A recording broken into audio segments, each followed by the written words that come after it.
Hello, so here's a little video on the Taylor series and how it works and what we use it for.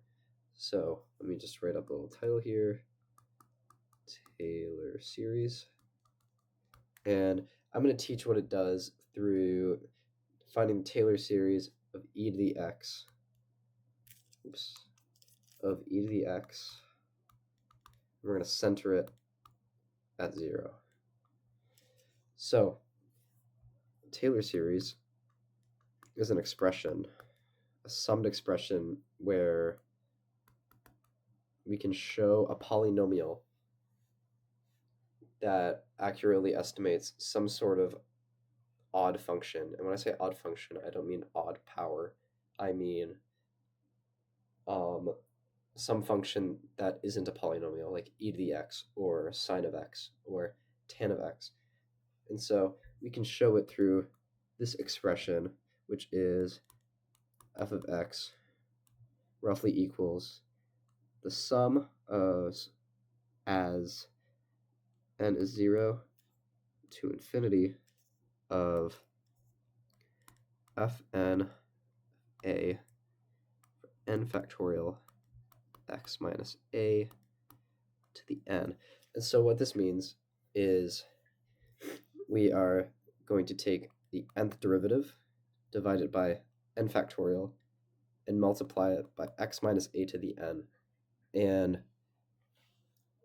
we're going to do this for each value of n. So we're going to start at 0, and we're going to do it all the way to infinity. But for most approximations, you only need to do a few terms. And it's only the first few terms that really matter if you're looking at some information about the function. And so we can show that with the Taylor series of e to the x centered at 0. And so in this expression here, 0 represents this value a here. So our Taylor series is going to be the sum n, which is 0, to 2. We're going to stop our Taylor series at 2. There's a good reason why. Of fn 0 over n factorial x minus 0 to the n. So we're going to use this to approximate e to the x. And so what this means is we're going to make a second power Taylor polynomial.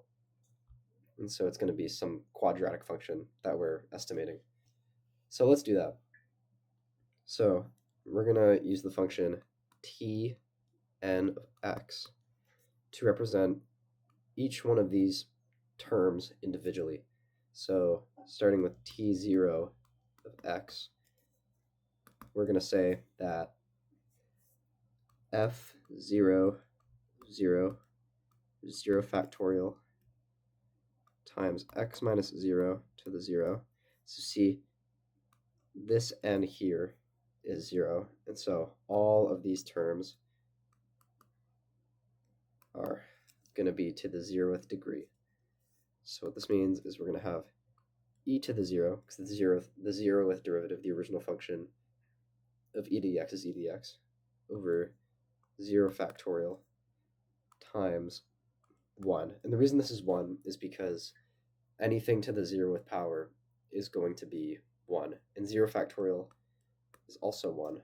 And so what this means is that this whole term is just going to equal 1. And so let's do it again for t1. t1 of x equal f prime 0 for 1 factorial times x minus 0 to the 1. So what that means is that we're going to have e to the 0 over 1 factorial times x to the 1. And I've just ignored the 0 because it's irrelevant. And so that is just going to equal 1x, and that is just going to equal x. And so next up, we'll do t2, and we'll stop it there because we want it to stop at 2. So t2 of x is equal to f double prime of 0,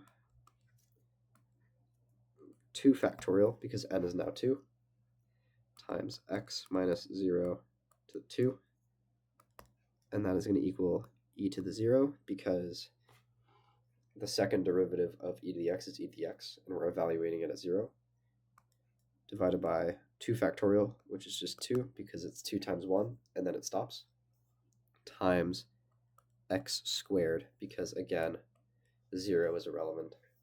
And what this is going to equal for us is 1/2 x squared. And so what we can do now is sum all of these up like the sigma notation says, and we're going to say f of x roughly equals 1, which is t0 of x, plus x, which is t1 of x, plus 1/2 x squared, which is t2 of x.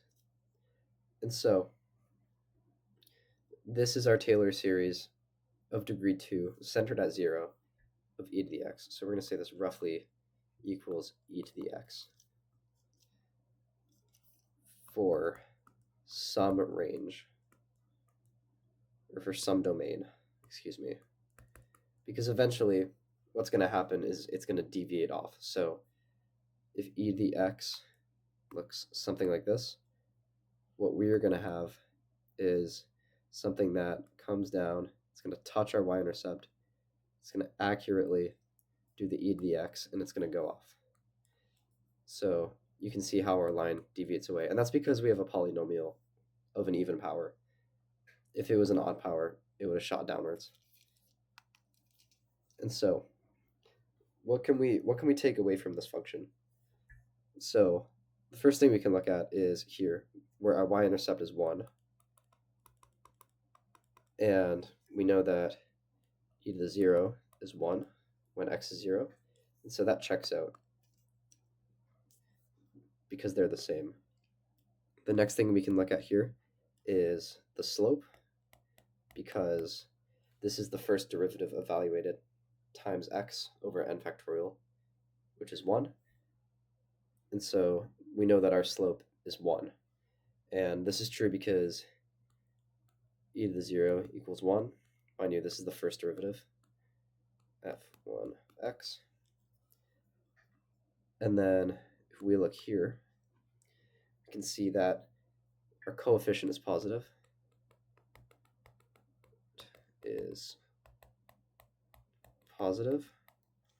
which means that our graph is concave up, therefore CU. And we know this is true because if we look at our e to the x graph here that we just roughly sketched out, it is concave up as well. So I hope from this you learned something about the Taylor series and what it does and how unique it is in its nature. And I hope you have a great day.